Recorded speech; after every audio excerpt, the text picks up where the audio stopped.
Coming up on DITV News, we'll tell you everything you need to know before you hit the polls this week. And later, from free food samples to a celebration of all things Hawkeye, we'll tell you about some exciting events coming to the area.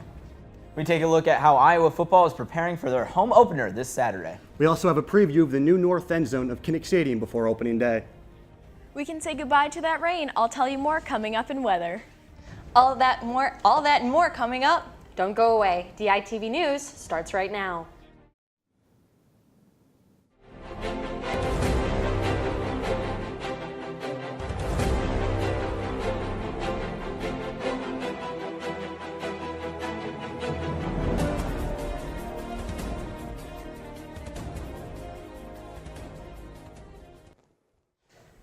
Good morning, and thank you for tuning in to this live Wednesday edition of DITV News. I'm Kaylin Cluck. And I'm Lauren Varell.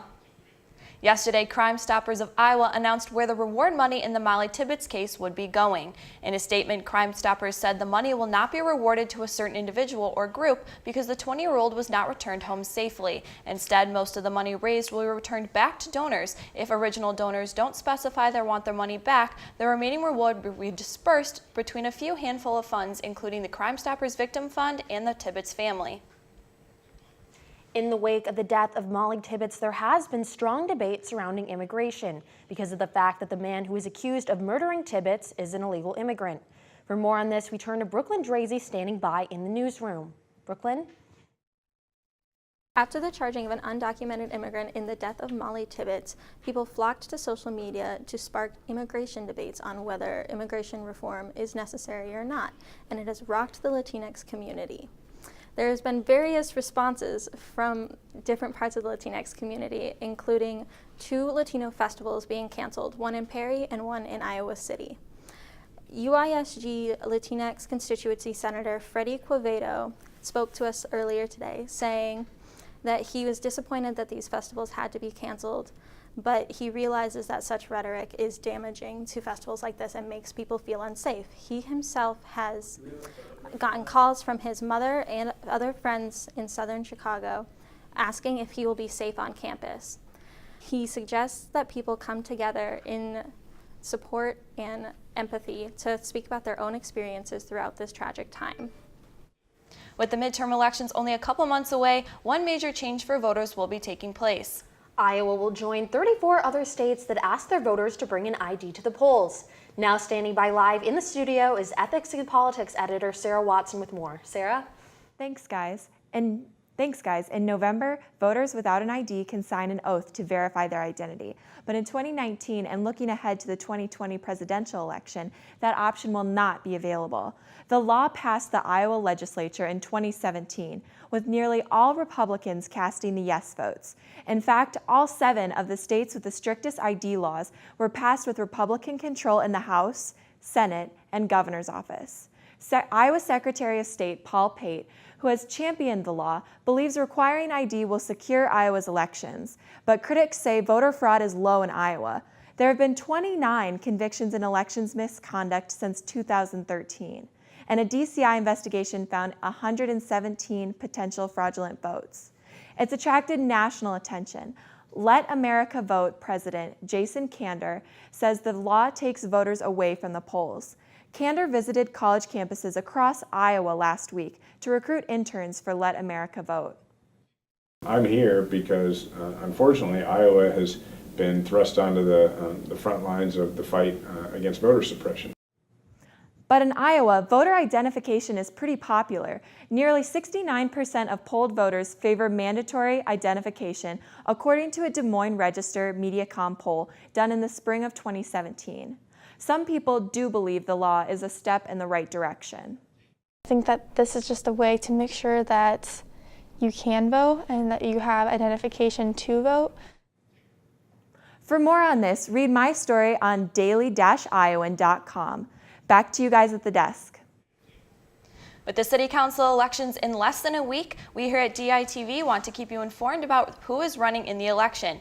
Every day this week, we'll be profiling each candidate to inform you about the things they want to change. And now standing by in the newsroom to tell us more is DITV News reporter Sydney Zatz. Sydney, what can you tell us? Good morning, guys. Today, our third candidate that we are featuring is Christine Ralston. Ralston grew up in Iowa, often moving around because of financial insecurities. Serving as an advocate for the affordable on the city's Housing Community Development Commission, Ralston supports a higher minimum wage that is livable, looking out especially for families. Ralston is looking to create policies that support the city's small businesses, something that she sees as a valuable asset to the community. Finally, Ralston wants to confront diversity issues head on and believes there is no room for these issues in Iowa City. We here at DITV News will continue to tell you about the candidates all throughout the week. To find out more information about each candidate and the election, you can go to daily-iowan.com. Reporting from the newsroom, Sydney Zatz. Guys, back to you at the desk. President Trump has finally praised late Arizona Senator John McCain. He said, quote, "Despite our differences on policy and politics, I respect Senator John McCain's service to our country. And in his honor, I have signed a proclamation to fly the flag of the United States at Hat's staff until the day of his interment," end quote.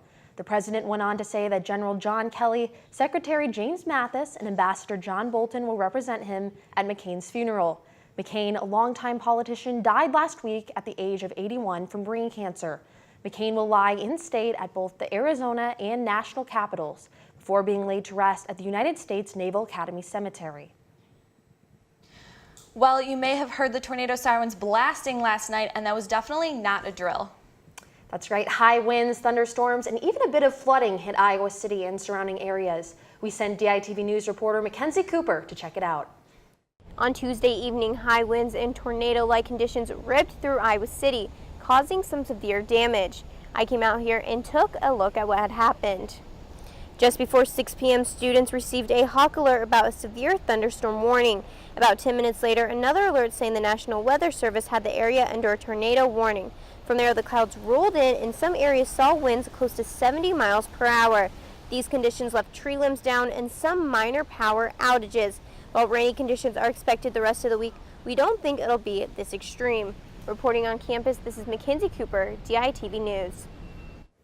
I definitely wasn't too worried about the weather last night until I heard the tornado sirens. Yeah, that's right. It didn't feel like a tornado warning really until a tree branch hit my window. I know. Let's toss it over to Sam with hopefully some wonderful news for the rest of the week. Yeah, hopefully we won't be seeing any more storms like that. But before we dive into our weather, we have a quick update on the Hurricane Maria that hit Puerto Rico back in September last year. George Washington University has now estimated that the death toll was actually closer to 3,000 people with recovery costs of roughly $139 billion. And there are still residents in remote areas who do not have electricity. And the upcoming month of September is the most active month for hurricanes, and the National Hurricane Center will be on close watch. Now moving on to our local weather, today we'll finally be getting a break from those raindrops. There will be sunshine with clouds throughout the day and a comfortable temperature in the 70s. Later in the evening, the temperature will drop to around 55 degrees with only slight clouds, but otherwise it'll be a mostly clear sky, so hopefully you can see some stars shining. Moving on to the extended forecast, Thursday should be a beautiful day with sunny skies, low humidity, and a pleasant temperature of 78 degrees. Friday, bring out the rain boots because those thunderstorms are coming back with a 50% chance of rain. And then jumping into the weekend, we won't be seeing much sun. Sunday, there's a 30% chance of rain with temperatures in the low 80s. Then to round out the weekend, Sunday will be cloudy with the same low 80-degree temperature. Then hopefully the start of the new school week will bring back some lovely sun. Back to you guys at the desk. Coffee, community, and a sense of belonging. Those are some of the things local coffee shop Uptown Bill's stands for. But after over 17 years in business, Uptown Bill's is in jeopardy of closing due to financial troubles. The city staple opened its doors in 2001 after the success of its sister store, Wild Bill's, located on campus at North Hall. Wild Bill's and the legacy of Uptown Bill's is inspired by local man Bill Sachter, who suffered from a disability but defeated the odds and opened Wild Bill's. Today, the two shops pay tribute to the late Sachter by giving those with disabilities a chance at having a job. For more on this story, be sure to check out today's edition of the Daily Iowan. With the summer season coming to an end, Iowa City locals aren't shying away from farmers markets. Tonight, Iowa City will be holding their annual Taste of Market event. Farmers Farmers Market. Patrons will have a chance to enjoy different flavors of the summer season, from fruits and vegetables to baked goods and everything in between. Visitors will be able to enjoy free samples and live music. The event is tonight at the Chauncey Swan parking ramp and will go from 5 to 7 p.m. On Saturday, thousands of fans will head to Kinnick Stadium to see the Hawks take on Northern Illinois. But before that, fans will be at the Iowa River Landing to take part in a celebration that is all Hawkeye. We are talking about Fry Fest. This year marks the 10th year of the event, paying tribute to the past 10 years and the 100th birthday of Niall Kinnick. Fry Fest is home to the world's largest Hawkeye trade show, a pep rally, and a fashion show. Fans can also expect to see famous faces like Chuck Long, students, athletes, and of course, Herky the Hawk. But it doesn't stop there. After the pep rally, fans can head outside to the Fry Fest block party, where they can take part in the bags tournament and enjoy concerts from local bands. The fun kicks off this Friday and will run all day at the Coralville Convention Center. For more information, head to fryfest.com. And you know, even with all these fun events going on for Fry Fest, I'm sure the main event is still the big football game. I know, I'm super excited for that game. Let's toss it over to sports with more. Thanks, guys, and I can't believe it either. There's only 4 more days left till the Hawkeyes kick off their season opener against Northern Illinois. I know, it feels like it's been forever since football season, and I can't wait to be back in Kinnick, especially for the first time as a student. Speaking of first, the Iowa football program held their first media availability of the season yesterday, and here's what the team and head coach Kirk Ferentz had to say about getting back on the field this Saturday.